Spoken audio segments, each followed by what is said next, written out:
all of you should be preparing a 30-second version of your career story and a 2-minute version of your career story. The 30-second and the 2-minute needs to be good to excellent. I think if I asked you today, how good do you think it's going to be? I'll bet you vast majority of you, you're going to say, C++.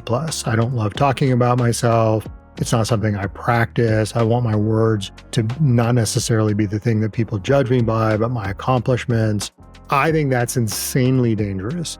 I think all of you are walking around with a huge career divot, because what you're essentially saying is, I can't explain what I do 2,000 hours of the year in a way that I'm proud of, in a way that travels, in a way that resonates. And I can't do it if you give me 30 seconds or 2 minutes. I'll do a better job if you give me 5 to 10 minutes.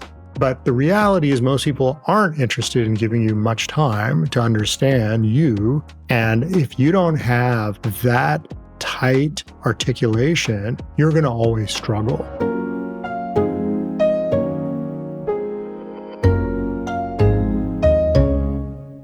Hi, everyone. Welcome to another episode of the Skip Podcast.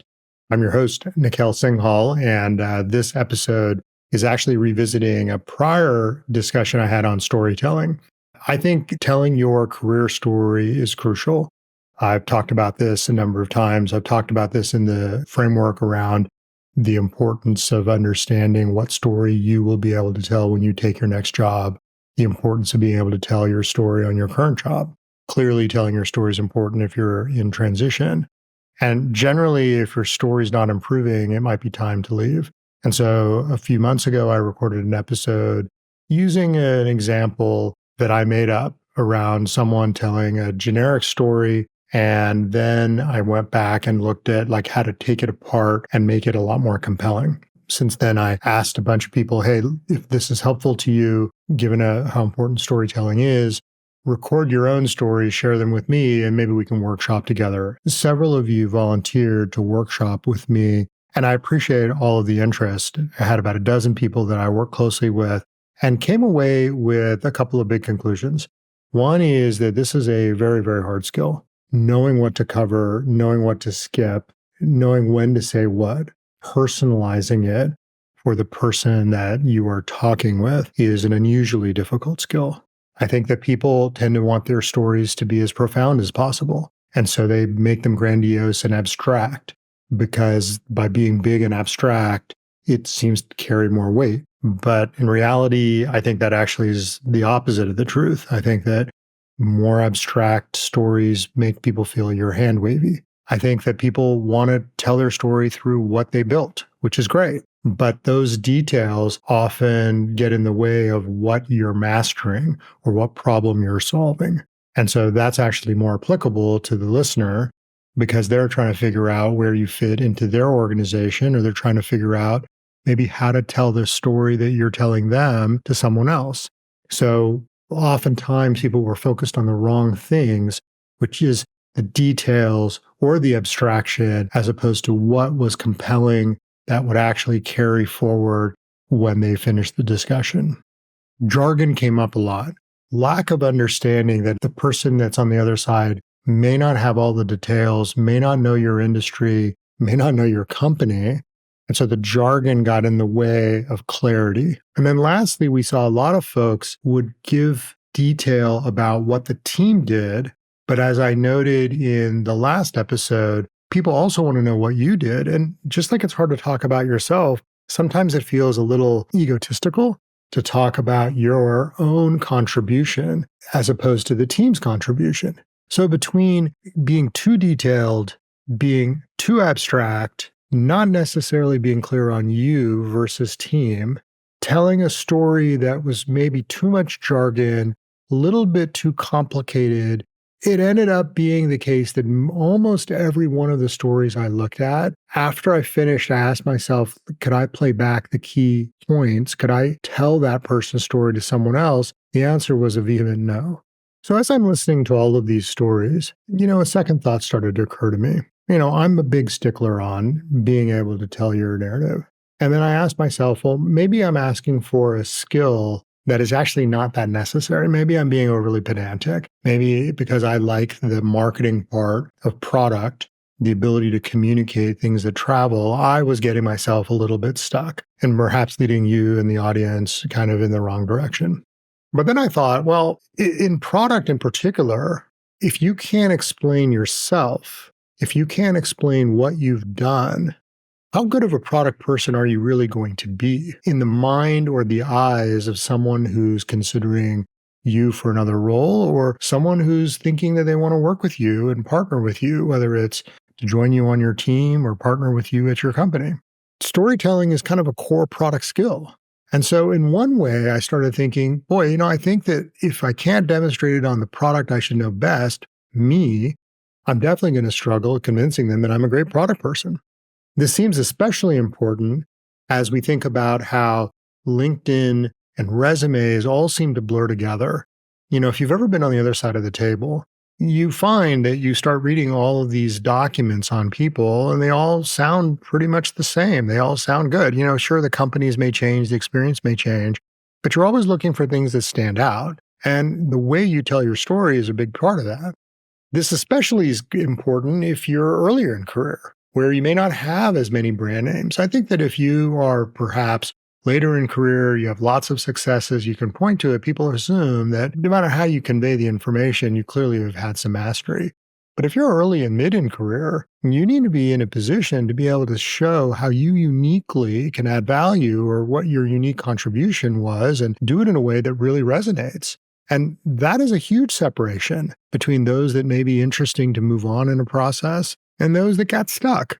So a lot of times when I see people that are struggling, hey, I've talked to a bunch of companies, I think I've got good credentials, but I've been, not able to get very far, I trace it back to the quality of their story, not necessarily the quality of their background.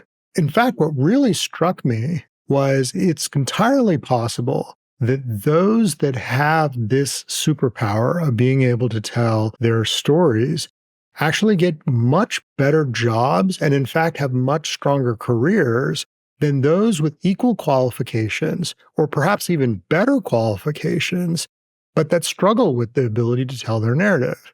And that makes sense in some ways.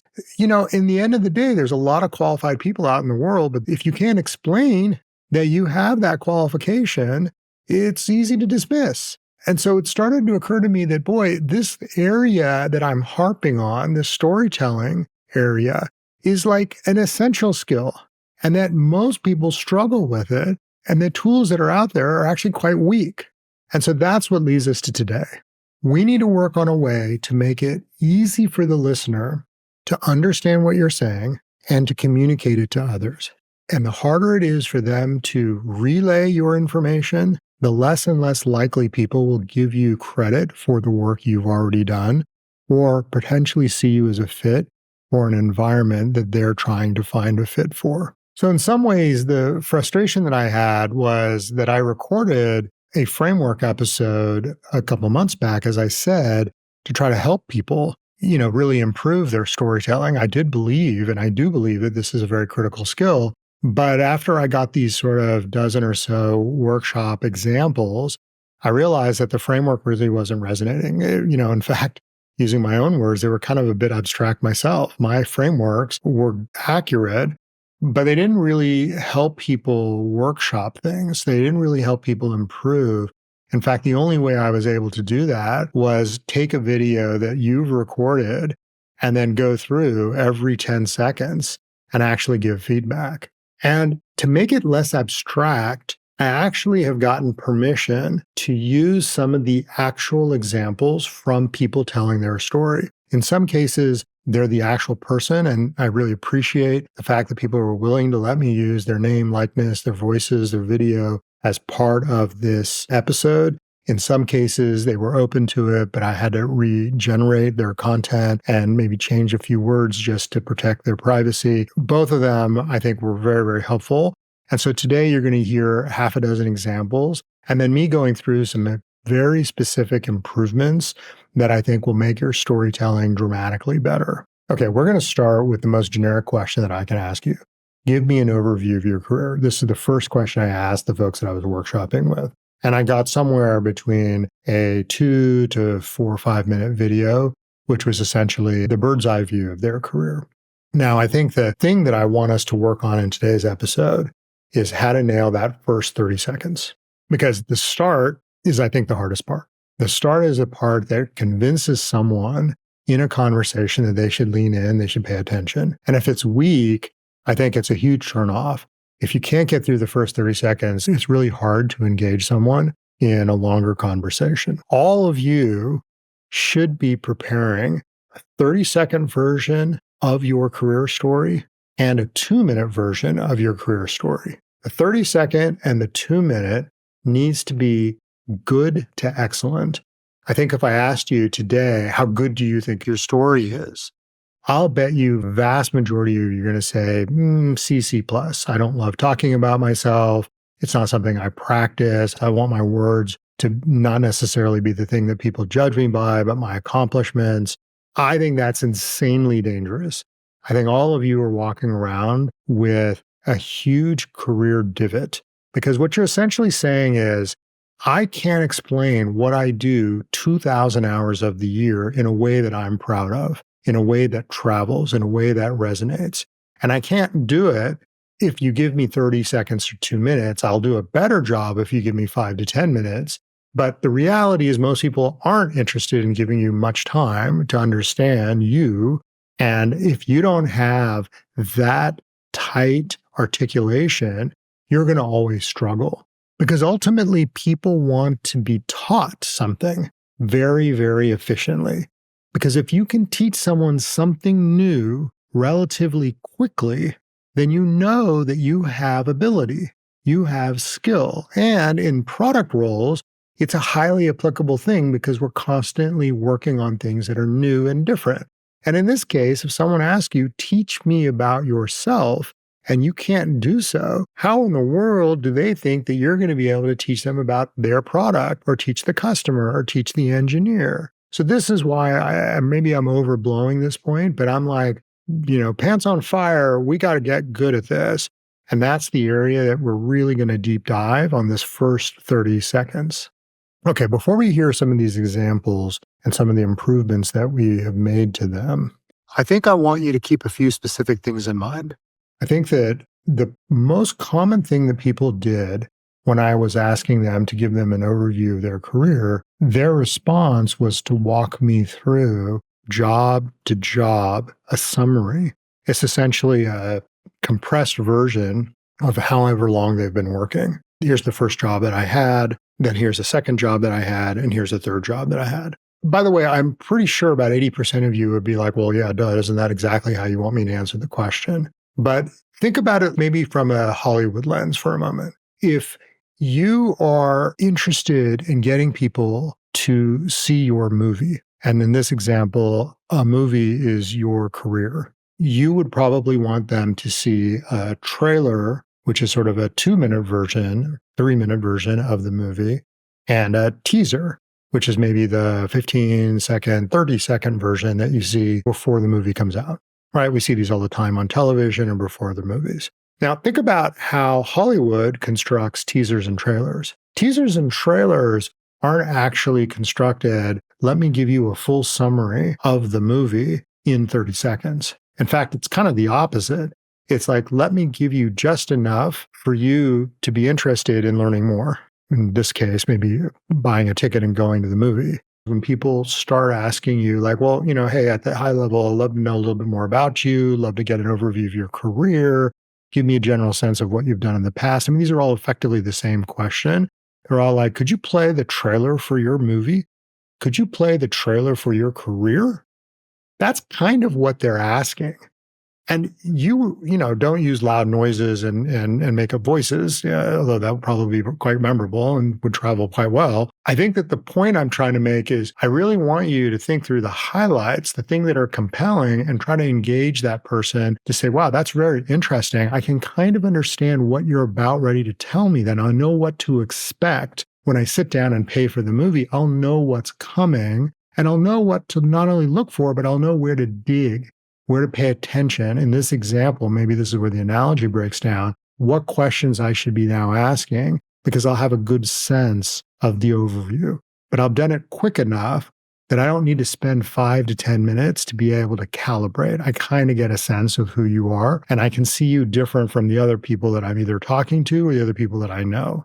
Okay, so hopefully at this point, you're like, all right, now I feel sufficiently bad about the fact that I'm probably not good at this.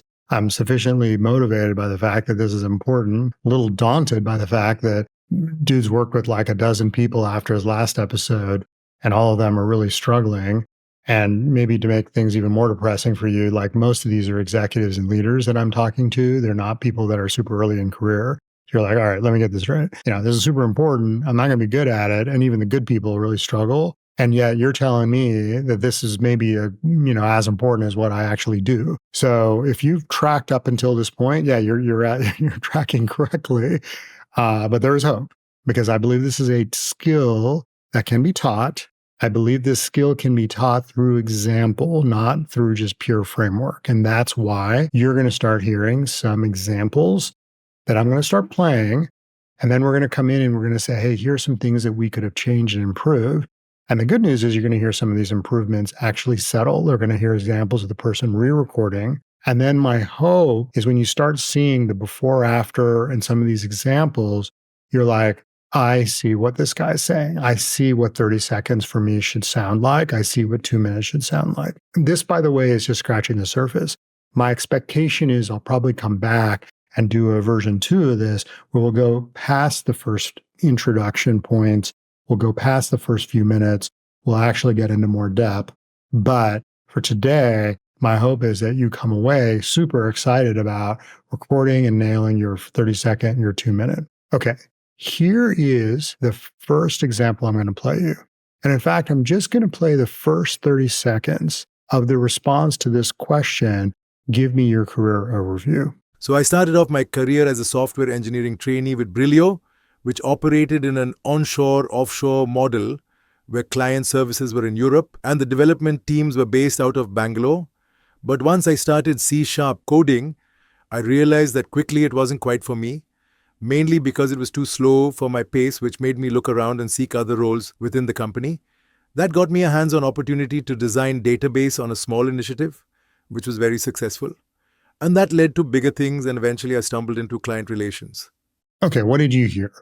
You heard some of the challenges that I mentioned before. The first thing that I heard is, boy, after 30 seconds, I'm feeling like this is one of those pull up a chair moments where I'm going to need to lean in, sit for 30 seconds, sit for a minute, sit for 5 minutes before I'm really understanding what this person's done. By no means is this a trailer or teaser of the career. This starts out very much as here's a little bit of depth on where I started my journey when I was early. And what's challenging here is that this is a successful product manager with very notable career, but certainly within the first 30 seconds, and if I played the rest of this clip, you would hear detail of job to job to job to job, which will eventually get to like, oh yeah, now I'm a general manager and I'm a leader and I've been doing like these very, very notable product roles. And so you're kind of like, well, if you've had the 5 minutes to hear it all, you would be in a position to say, okay, now that I understand, wow, there's a lot of great stuff that happened in the near the end, but I missed it because I was sort of tuning out relatively early in the conversation. And that's a pretty common thing, by the way. Nearly all of you, your most compelling work is actually your most recent work. It's not the first thing that you've done. So we'll make this note a little later, but the sequence of what you choose to share is so crucial, especially when you're just going to provide a highlight in very, very short period of time. Okay, so here's a second example of someone who I worked with who actually leaned more the opposite and focused on her most recent role. I lead the growth product team here at Shopify. So Shopify has 3 product areas: core, self-explanatory, merchant services, kind of additional features, and then growth, everything around how new merchants get up and running using Shopify. This is from where you land on our website to signing up, setting up your store, getting everything ready to go to make your first few sales, and then continue to adopt more of Shopify as your business grows. So the good news is we're pretty clear where this person works, were pretty clear where they fit within their organization. And the articulation is very much in teaching mode.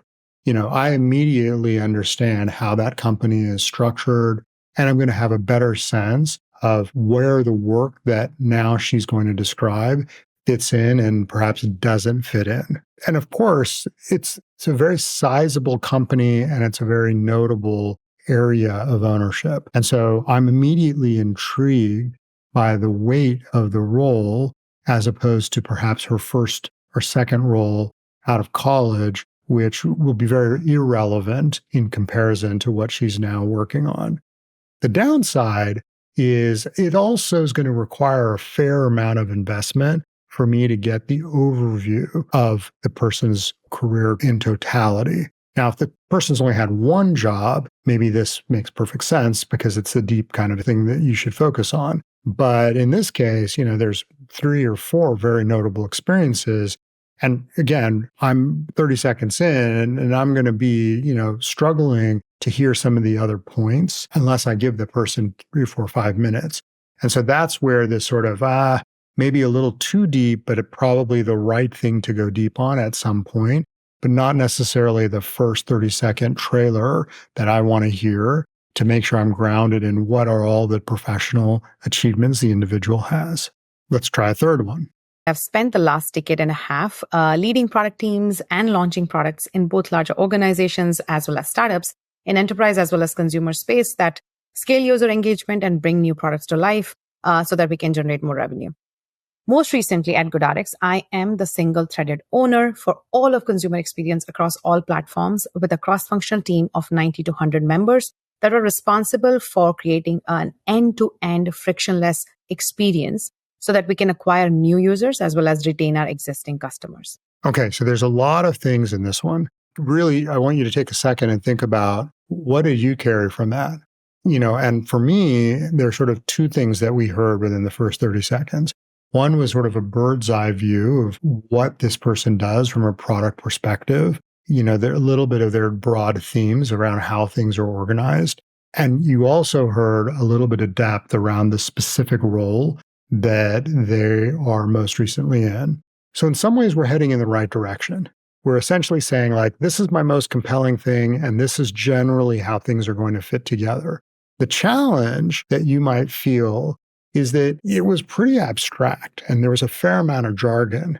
And yet the person sounded like a product manager. There was a lot of product-y terms. But if you're not deep in product, you might not fully understand what those terms mean. And if you are deep in product, you can kind of say, look, those terms are sort of jargony or abstract. You can kind of drive a truck through them. So if I hit pause and I said, hey, I would love for you to go and tell the person sitting next to you, what is this person's story? Boy, after 30 seconds, even though you've gotten a lot of information, you might not have gotten any information because it's not very sticky. It's not very clear.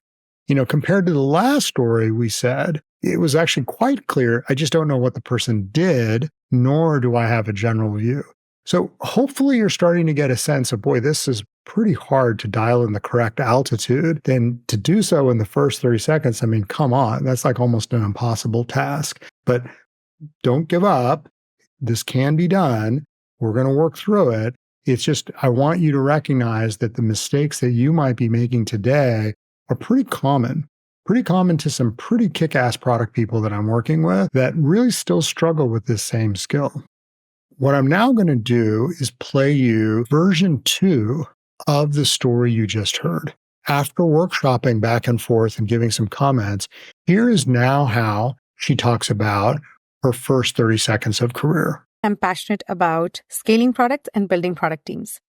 I'm known to bring a unique blend of making everyone feel heard, but making hard decisions when need be to drive focused execution in every project. In the past 15 years, I've had 3 pivotal experiences in companies with hit products, and my work helped deepen the customer relationships. First was at Bill.com, which is a business payments company. I eliminated the manual process of invoice processing by using Google's AI technology, which was in nascent stages in 2016. So my opinion is this is dramatically better. Is it perfect? Is she done? No. she's still working on it, and there'll be version 3 and a version 4 because this is a bit of a iterative process. But boy, is it a lot easier to sort of understand what type of product person she is, as well as what role in this example she chose a role to describe. What was the sort of key contribution for that role? The first tip that I want to share with you is to start your story with a career theme. Now, that theme that I'm suggesting for you is essentially the tie that binds all of your work together. What is the through line that connects all of the work that you've done to date? An example might be like, look, I fell in love with product because I loved this area. And I've done this type of work in multiple settings. Or I have worked at 3 late stage companies owning product management in different levels of seniority. Or I've spent most of my career deep in fintech. Or I have found, because of the way that my career unfolded, that I have thrived in this nexus between marketing and product. Or I've been an entrepreneur all my career, though it's been in multiple companies.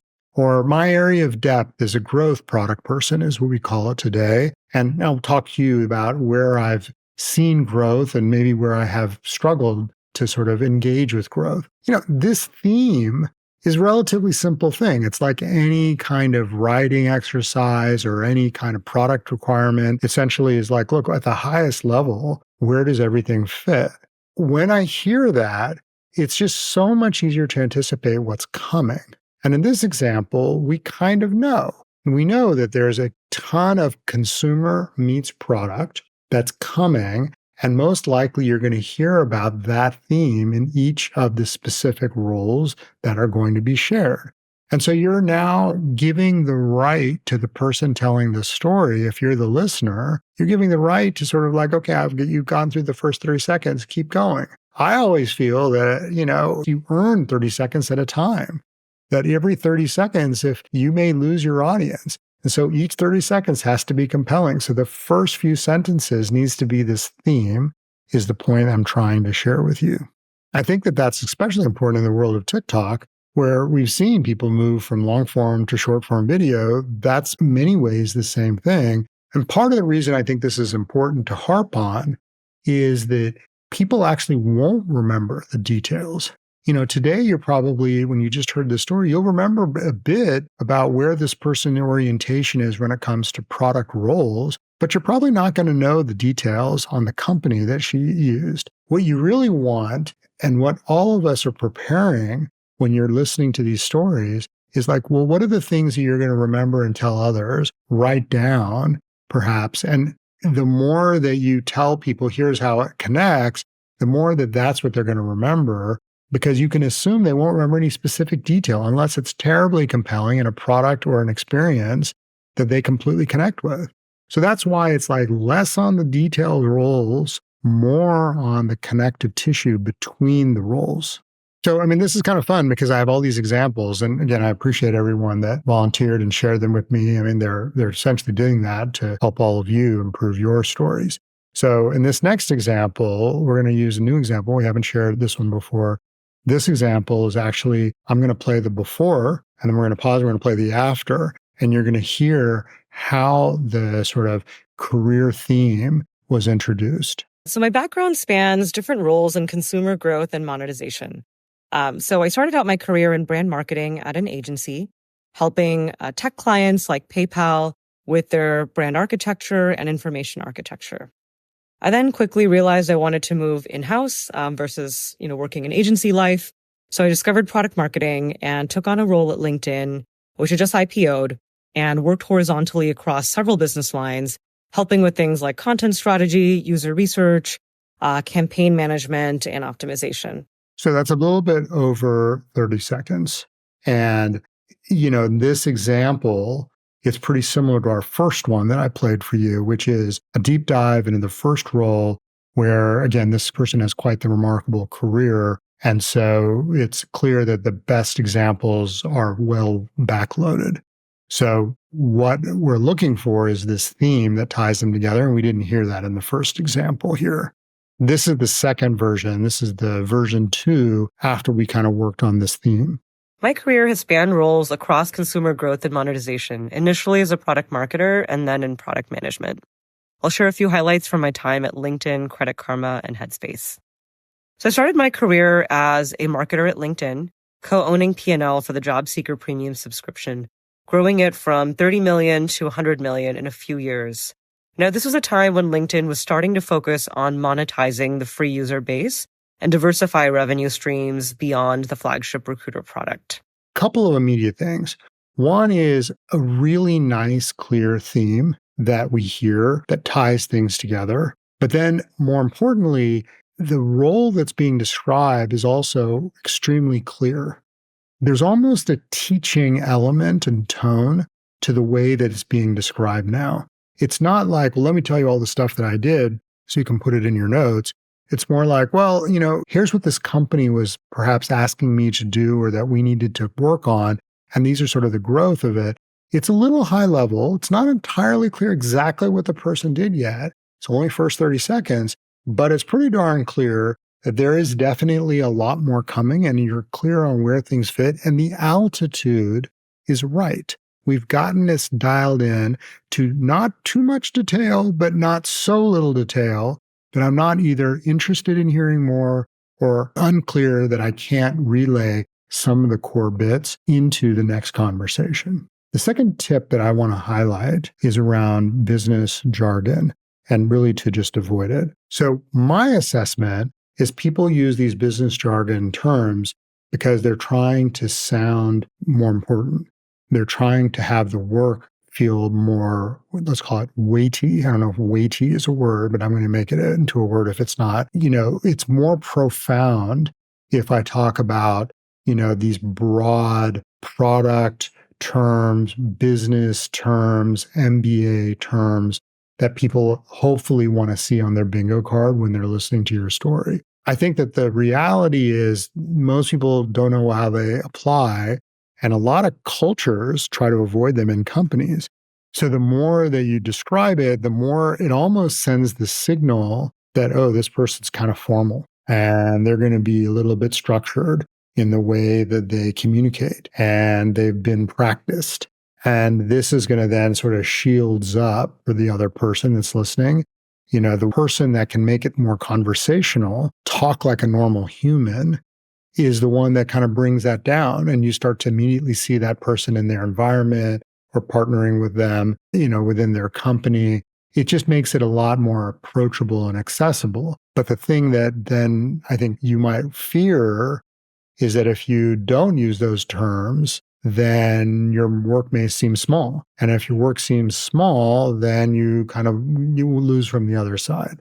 So I think that's kind of what's going on here. And you even heard it in some of these stories, some of these examples. You're like, wow, I have no freaking idea what that person said, even though I know what those words are. And those all words are on my bingo card for what a product manager would say or what a business leader would say. But I don't necessarily think that that's going to teach me anything, nor is it going to help me understand what you're doing. So that's the why you're sort of stuck between why people use it and maybe why people should avoid it.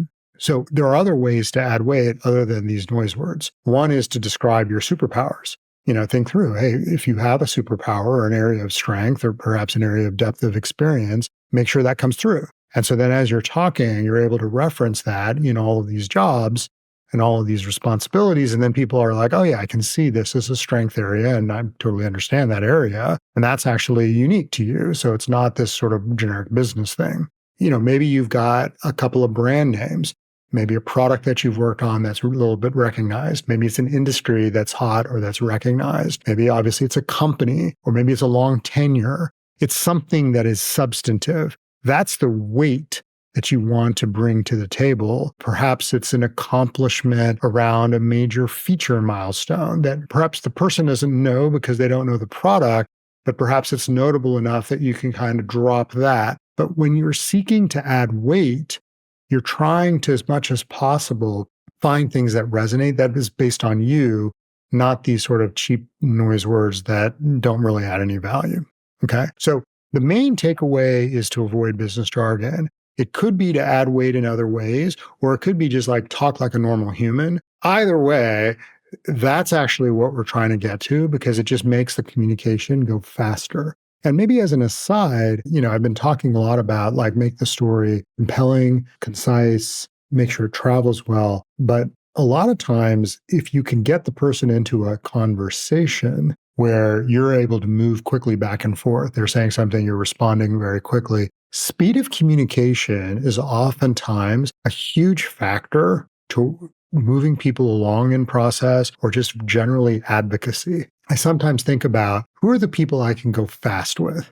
If I can go fast with you, I know that you're someone that not only I can respect, but you're probably someone who's quite senior. Because this faster I can go, it means that you sort of understand where I'm going and, I understand where you're going. But the person that is very formal, very structured, very much like I'm trying to make sure I understand exactly the word you're using so I don't misinterpret it, that person's slow in communication. That slow communication, often because you're adding all of this sort of scaffolding around structure and noise words, et cetera, you're not talking like a normal person, makes it feel harder to advocate, makes it feel harder to understand, and also just makes it more work. And everyone wants to be in a relationship where it's less work and get more done.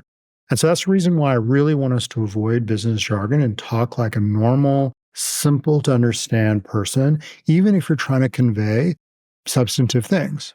Okay, so this is one of my last examples and, kind of before after. This is one of those examples where I think it does a good job of avoiding business jargon. So I started in product management about 14 years ago at BlackBerry. And there I got to take the lead on conceiving and launching an app from 0 to 1. The experience of like being able to put something into market and see people use and enjoy it, I got hooked. Prior to that, I'd worked in schizophrenia genetics research as a software engineer and program management. And I think product to me really felt like the home that I had been looking for. Okay. We're 35 seconds in. The thing that I liked about the story is I think all of you understood every single word that person said. All of you can probably repeat 9 out of 10 of the things that she landed with you. And it sounded like a conversation that you would have with someone else. It did not sound like an overly structured, robotic, written type of formula for communication. So the accessibility of the words, vocabulary, and the clarity just makes me think that I want to hear more. Now, what I didn't hear is I can't in good faith say, I know where she's going. I can't in good faith say, is she unusually senior, which in this case, she's exceptional and she is quite senior, but we don't know that going in. But boy, we know that she likes the work she's done, which ironically is the first person that I played of the 5 or 6 examples I've shared with you that actually talked about why she does what she does. And, it sounds like such a simple thing, but it kind of matters. It's not like, hey, this is the job that I got and this is what I was trained, but it's like, hey, I just kind of fell in love. Like, how human is that? How exciting is that to find in another person if you're trying to engage with them?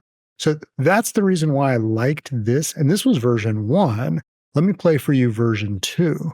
So I got started in product about 14 years ago and really just became fascinated with learning how to know what to build and how to craft a really excellent product. So over the arc of my career, I just basically went to like smaller and smaller teams with increasing leadership positions so that I could learn what makes a great product and what makes it successful in market. And for me, it's that intersection of really interesting customer problems, product crafting, and product strategy is really what continues to drive me as a product leader. So let me tell you about what I worked on, and I'm going to start with the most recent stuff first and go backwards. We're really cooking now. I mean, why I like this is A, it's a template for all of you. This example has this sort of structure that we're trying to get. It's signaling what's coming and the end, but more importantly, it's starting with how the product work fits together and why it's compelling to this person. It turns out that there's a number of good examples that are coming, but I think all of you are like, hey, I'm interested in hearing the rest of this. And, I love the fact that she's talking about it not in this structured, overly stunted way, But as we now know kind of what we can expect around the product work and how it connects to the human and the user, and that's something that she's found consistent across those roles, she's like, let me start with the end and work your way to the beginning. Someone can just pause and say, that's really interesting. I'm curious. We have the same problem here. Or someone can pause and say, that's interesting is that we don't do a lot of end user and consumer work. One of the things as you talk to me about your story is I would love to make sure that, you've done work where that isn't actually present, because that might be applicable to me. The reason why that's important is, can you imagine spending 15 minutes telling you about all of this great consumer stuff in this case? And the person's like, well, we don't do any of that work. Now, in this case, because she's had a 30-second, here's how it all fits together, she can look to see, is this person like, oh, is there an area of connection or is there not?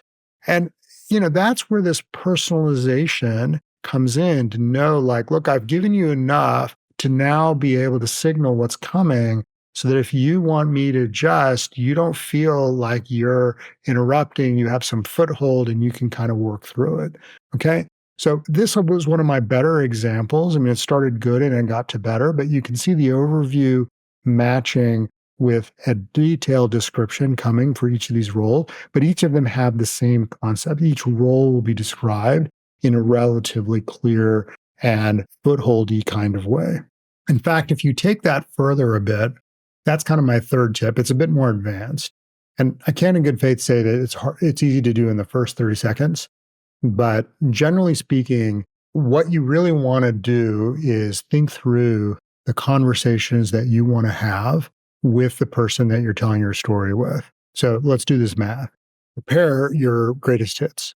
Your greatest hits are maybe 1 or 2 minute sound bites around things that you've done that are really compelling. Let's say that you're early in career, maybe it's a couple of things. Oh, I did this research project when I was in school. I had this internship where I was really, doing some really interesting work. When I was in high school, I had this entrepreneurial venture that I worked on. When I worked in my first job, this was the kind of the key thing that I was asked to do. And I felt like I have some feedback that shows that it went really well. If you're later in career, the conversation can be a lot more compelling. It's like, I worked on this really important product. This was my role. And, I went from A to B. Whatever. You have these stories. Okay. We're not going to put all of them in the first 30 seconds, but those are your kind of greatest hits, and you kind of bring those to the table and you've exercised those and rehearsed those. And so, that if someone asks you something, you're like, boom, I know how to respond. It's kind of like a presidential debate. You walk in with 50 stories and then you're just waiting to sort of let them, out. And so you're just essentially pre-prepped for these. What you're trying to do with any of these sort of exercises of storytelling is you're trying to connect these sort of broad questions that the person's asking you about with those greatest hits,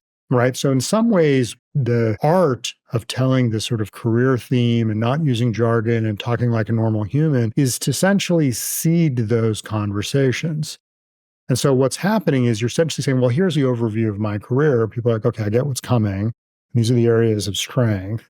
And then, hey, as I cover these are the things that I want to make sure that you know. And maybe it's weighty and it's important, but it's stuff that you kind of understand. And then, you're essentially asking the person, well, where do you want to go?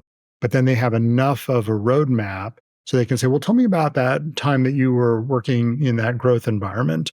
And you're like, oh, okay. And then boom, one of your greatest hits comes out, but you've given them enough so that they can triangulate. So there's a very long way of saying, what you're trying to do, in addition to being very clear and very thematic, is you're trying to ensure that you're seeding enough of these stories or teasing your greatest hits. Perhaps that's a better way of describing it, so that people will know how to engage with you. And when they do, you'll be relaxed because you'll be able to pull out that greatest hit and then adjust it accordingly. So, wow, I know there's a lot here. What's funny is I was going through this, I was like, well, this is just the first 30 seconds. But I think that the points that we're sharing here actually apply all the way through. Nail those first 30 seconds through highlights, not through detail. Ensure that the weight exists without jargon. Talk like a normal person. Ensure we're seeding the conversations to nail it, to connect it to your greatest hits. And do this all in real time, on the spot, in these somewhat amplified settings. Most of the time when you're telling your story, sure, if you're at a cocktail party and you're just talking to friends, it's not so big of a deal, although it's the same skill. But oftentimes it's like, oh boy, I'm trying to get a job, or, maybe I'm trying to figure out if this project, I describe in a way that people are excited about partnering with me on it, or whatever scenario drives you to have to tell your story. Usually there's some anxiety. So practice, practice, practice is really important.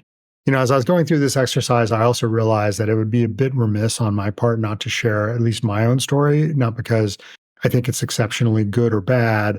I think that it's just very illustrative of all three of these points. And frankly, I didn't have a great example of someone who had done all three, but I thought that it would be helpful for illustration purposes.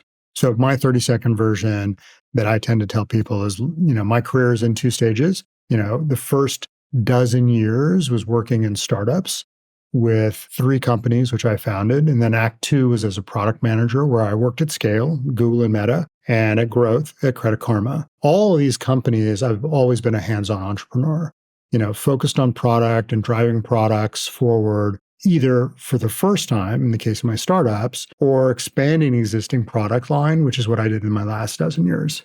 So this version is something that I would say to someone, kind of the generic, kind of off the top. There's probably a similar version of this on my LinkedIn. This is my generic kind of, theme song, if you will. It hopefully comes across as a normal person talking. It has a ton of weight because I happen to be lucky enough to have worked in a bunch of settings. It shows two big things. One that I'm trying to highlight, and one which comes across unwritten. The thing that is unwritten is that I've worked in different phases. I've worked in growth, I've worked at late stage, and I've worked at early stage. This is an important element that I want to always make sure that I can leverage when I'm talking to someone about a specific challenge that they may be having, or an area that they're probing on. There's lots of different parts of scale, and I've talked about product management changes. So this is one of my superpowers and areas of strength. I've seeded it in my story. Middle, late, early, that's one piece. And then the second piece is my entrepreneurship. I've essentially said that, look, I've always acted like an entrepreneur. Product was just a different way of being an entrepreneur.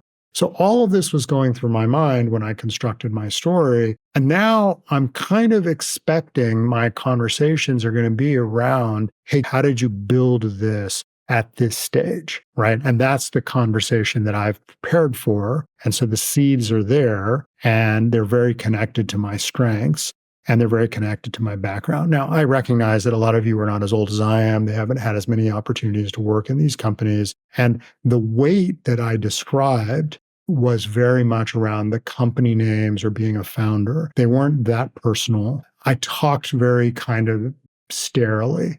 So it's kind of like, hey, this is just the professional accomplishment. This is very generic. I probably wouldn't use this tone with a friend, but it gives you a general, generic, vanilla version of myself. Now, maybe I'll give you the second version that I sometimes share that has a little bit more depth, but really designed to increase weight. This might be if I'm talking to someone and I need them to sort of take me more seriously, or I need them to think that, okay, what makes this guy tick? How do I connect with this human? The first version is not really a connector thing. So when I pick versions of my story, I'm thinking a lot about the other side. Wonder what if this person is looking just for the sort of give me the minimum, just the facts ma'am type situation, or are they really trying to engage?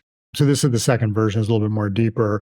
So my career is in two stages. The first stage focuses on startups. When I joined a startup out of college, I founded a .com that imploded. Then I was the founding CEO of two companies, one which was bought by IBM and one which was bought by Google. And that's what sort of Act Two. Act Two is when I joined Google and became a product manager for the first time. There I helped launch Hangouts, where I was lead product manager, and then I organized a product management team that is today's Google Photos. Left Google to try my hand at hypergrowth, and that's when I joined Credit Karma to transform them from a free credit score website to the money button on the phone.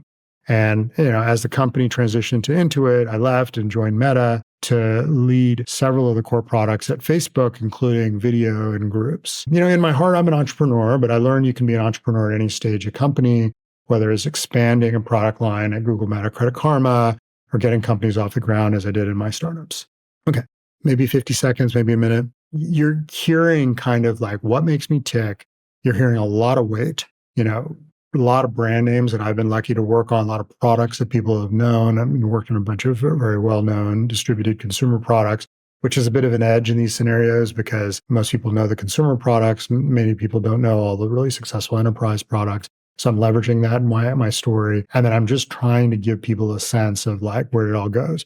In less than a minute, they've heard 7 different jobs. And at this stage, I'm trying to kind of get people to sort of realize it isn't really that valuable for us to go through depth on any specific one. We've got to stay at a little bit of a high level. I'm almost like forced the conversation to remain at a slightly higher altitude because there's just too much that people can go into, but there's a lot of credibility. And so now I'm going to get, hey, here's kind of what we're really, really needing help with. I don't get a lot of like, well, in that third job, what was the metric of, I'm not going to get that. But I'll tell you, if you listen to some of these other stories, it's 8 minutes to get to the same place. It's a lot of information that people aren't retaining, and you're almost volunteering that you want to go into this level of depth and minutia. And you're almost like making the person think back and do a lot of work to figure out how to connect all of that detail into what's really meaningful. So you can see staying at the right altitude and getting the right things across at the right time is so crucial in that first 30 seconds, minute. This is a little bit of a trickier episode. It was a revisit on a previous framework. I invite you to listen to that prior episode now that you've had this example set, because those lessons still apply. Hopefully, with the examples we've heard, you're in a position to sort of sit down and build your 30-second and 60-second story. If you're so bold, send them to me, Nikhyl, Nikhyl @skip.community. I find this stuff super interesting. If you record them in Loom, I'll try to get to them and give you feedback. If not myself, maybe a few other folks that I've been working with. If I don't get to you, it'll be an incredibly valuable exercise for you to have in your back pocket. I think that for the more bold folks out there that have courage, if you share them out on LinkedIn with #SkipStory, I think that we can get a number of folks working with you on your story and giving you feedback. That may be a horrible idea from a social media perspective, but hey, I think this is that important that people should take risks. If nothing else, if you've gotten to the end of this episode, please practice and nail your stories. It is essential for your career. It is essential that all of your hard work is articulated well enough that people understand and can advocate for you with the work you've actually done. That's why this is so important. I am going to keep at it. I'm going to keep working with you on this because I think it is so important and perhaps as an exponent on what kind of role you can get. And the saddest part is when people work so hard and they don't explain it in a way that resonates, they don't get those opportunities, and that ultimately holds them back. So hopefully this episode works. Obviously, love to hear your feedback, but most importantly, best of luck on your story. I can't wait to hear them. Thanks for listening today to The Skip. Today's episode resonated with you. Please consider leaving a review, sharing with people you know who want more out of their career. You can subscribe to me on Apple and Spotify from the podcast, and obviously on YouTube as well, wherever you currently listen. You can also follow me on my newsletter at Substack. And if you have questions or feedback, email me at Nikhyl@skip.community. Leave a comment, share a note on LinkedIn or Threads or Twitter. I try to answer each one directly. As always, I'm Nikhyl, and this has been The Skip.